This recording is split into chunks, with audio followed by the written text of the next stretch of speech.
Welcome back, everybody. I'm Nick, that's Andy, and today we're going to be talking about Avatar, Fire and Ash. Whoosh, wash, shoo, Avatar, Fire and Ash. The movie of the year.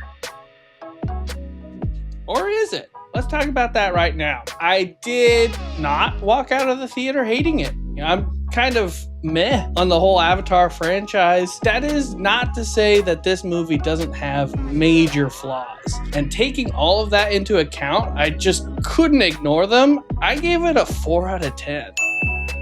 I am also a 4 out of 10, actually. So you might have felt like you were kind of weird about that. No, I was definitely a 4 out of 10. I had a lot of issues with it. I was very tempted to walk out. At one point, I did, just to purposely go to the bathroom, even though I didn't need to. I just wanted a break from the fucking movie. So, which means it's a 4.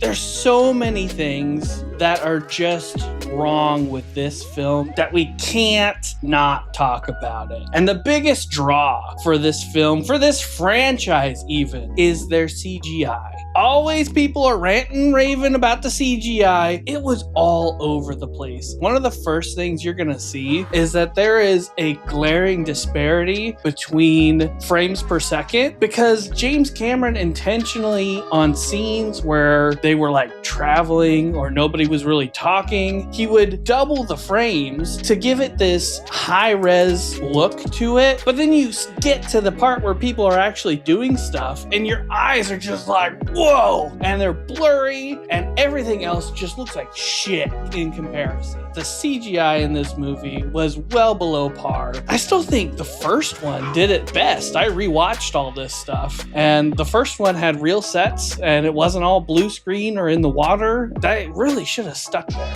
yeah, I thought we were going to dive into the story right away, but I'll dive into CGI because it's one of my very first notes. I noticed it right away, how it just felt like they didn't allow a lot of these scenes enough time to render, and maybe it'll be better by the time it comes out to streaming. But it was blurry and janky as shit.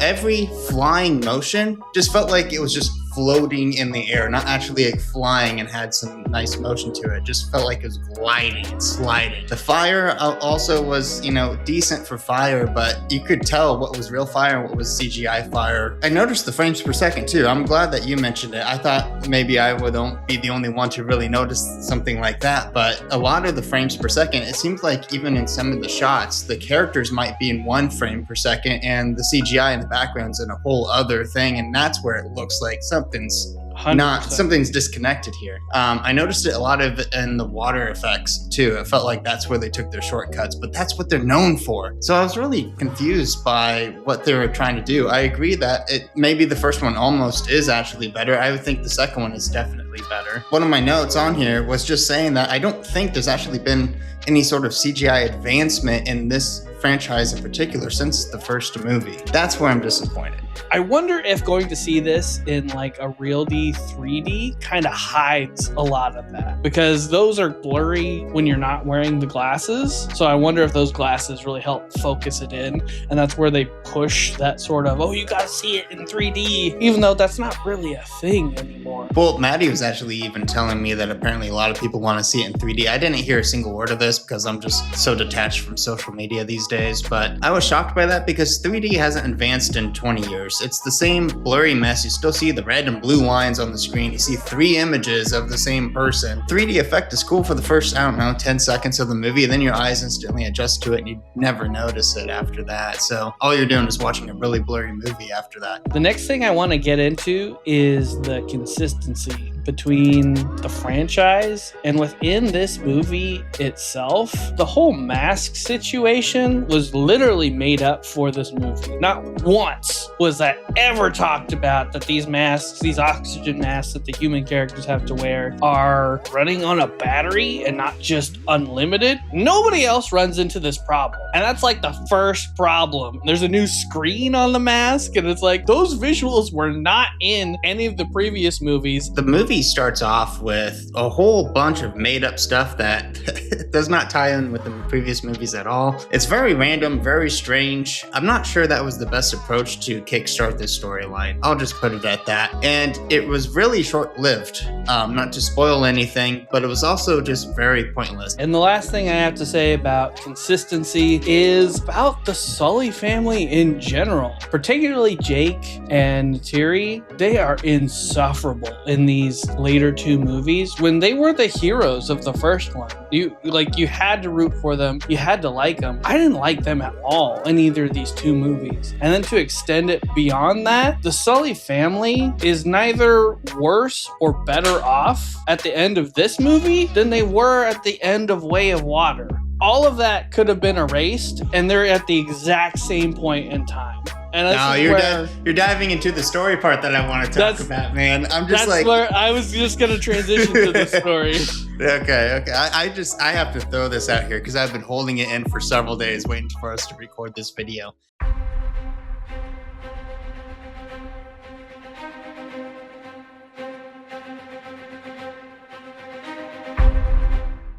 What actually happened?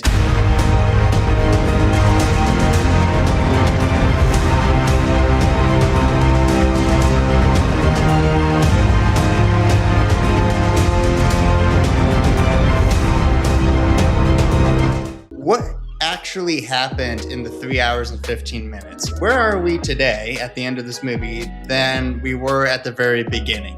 Nothing actually happened. And I swear to God, I'd have to go back and watch the second one, and maybe you can verify this.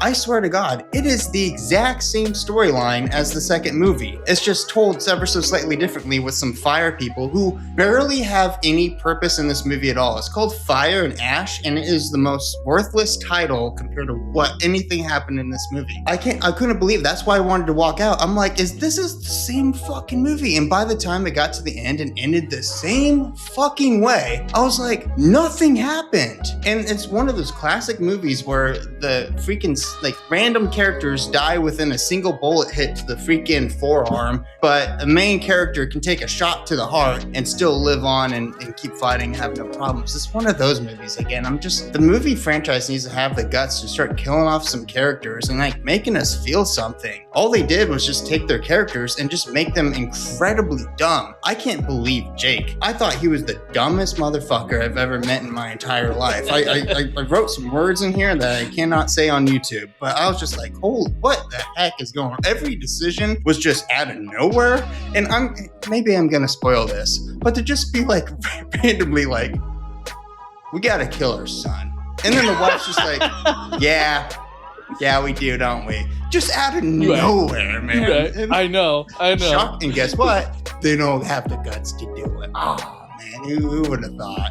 So fucking stupid. This story needed to focus on Quaritch, in my opinion. And it needed to focus on him being the mirror to Jake in the first film. He gets, with his version of the Na'vi, he starts leading this platoon, starts getting them all together, riling them up. But instead, he's a dick and he still sides with the humans, whereas Jake sided with the Na'vi. That would have been a much better story, much more compelling. And you're right, the Sully family needed to lose more. There was nothing in this that made me feel for them. In The Way of Water, they lose their eldest son. And that kind of hangs over this movie, but not really at the same time. They talk about it for half a minute, maybe. Have somebody of real consequence die, please, because it's more compelling to watch our heroes lose something, especially when this is going to be a 5 fucking movie franchise. We're in the middle. And movie 1, 2, and 3 have all ended the same way. They have all been so unsatisfying that it really makes it worthless to go and see. It's true quantity over quality. It didn't need to be 3 hours and 15 minutes long. I would argue it didn't need to be an hour and a half long. It needed to be 5 minutes. You could have told this story in 5 minutes. James Cameron is so full of shit. I want everybody to know that. James Cameron is full of shit. To say that he's been thinking about this franchise since the late 80s, early 90s, and he's planned everything out. This is not planned out. No, this is Hollywood just let's get some easy money. Nobody talks about this franchise. And I don't think people understand that. Like, it's not Star Wars. It's not Lord of the Rings. It's not even Five Nights at Freddy's. People don't sit around with other people and go, you see Avatar? They don't do that. They talk about MCU movies. They'll talk about anything else. Nobody talks about these movies. How are they making so much fucking money? I think that the first one did really, really well.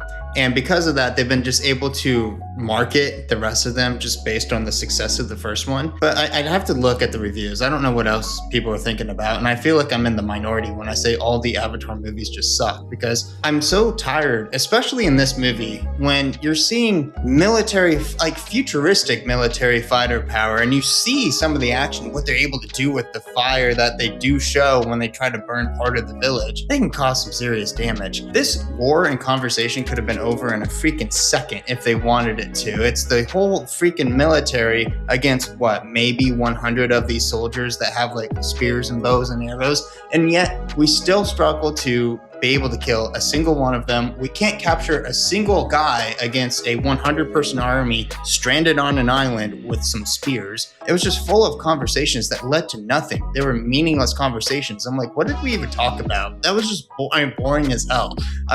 You could probably continue this whole conversation or this movie without that story being in there, that scene being in there. And it's that over and over and over and over and over again. It's 3 hours and 15 minutes sitting in your fucking seat, man. It's not Right? worth it. And it's very, I honestly, score-wise, it's very reluctant to even get a 4. One of the points I gave that I honestly thought about just giving 0 points for was the music. Because it's the same music we've always heard. Typically, when you have these sequels, you want to hear at least 1 or 2 new songs that really stand out to just make this movie feel separate from the other ones. You hear that in the Dune franchise, but for this, it's the same music used, and it's the same main theme, which is fine. It's a great main theme, but every time they played it, it just felt forced, and they threw it in there just to try to wake the audience up, being like, okay, we gotta jingle some keys here because this is getting really boring. So let's just play the main theme here, even though some of those moments I didn't think warranted it. But as always, don't trust us. Let's go and see what the internet has to say. So as far as the audience scores go, Rotten Tomatoes has this at a 91%. And then over on the old IMDb, it has a 7.5, bringing the audience score total to 8.5 out of 10. On the other side of things, the critic side of things, on Rotten Tomatoes, they gave it a 68%. And then on Metacritic, they gave it a 61, giving it a 6.5 out of 10 total. I don't know what the heck they're seeing in this movie. I'm gonna have to hear some of these comments. I think did people I not really realize think it's the same story? It's the same storyline and nothing was accomplished for 3 hours and 15 minutes. How the hell does a movie like that get such a high score?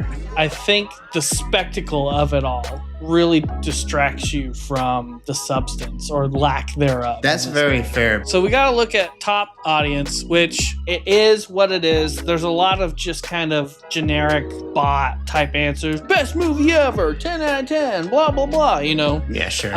So this one reads absolute cinema. This is what cinema was made for. Amazing CGI and an immersive world as always in this series. But also the story is surprisingly emotional, even if it clearly has some similarities to The Way of Water. For me, it was definitely stronger than the second and approximately as good as the first movie. Watch this movie in the best cinema you can. You can't get the full experience at home. I mean, people know, clearly, right there. We all saw it. People know that it's the exact same movie, but it's the spectacle behind it. You have to go see it in the best theater possible. And it feels like that entry for people.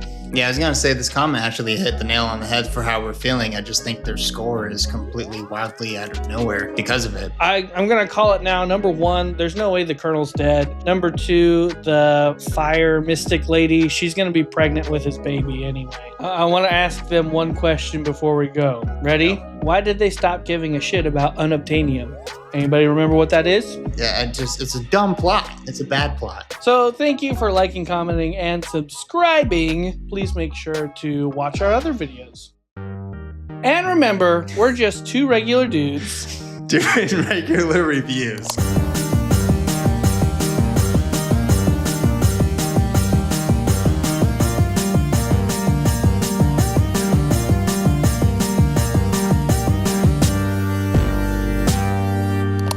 This could have been an email. This actually could have been an email. It could have been an I'm email. not kidding you. Like a few sentence email. That's all that will sum this movie up for you.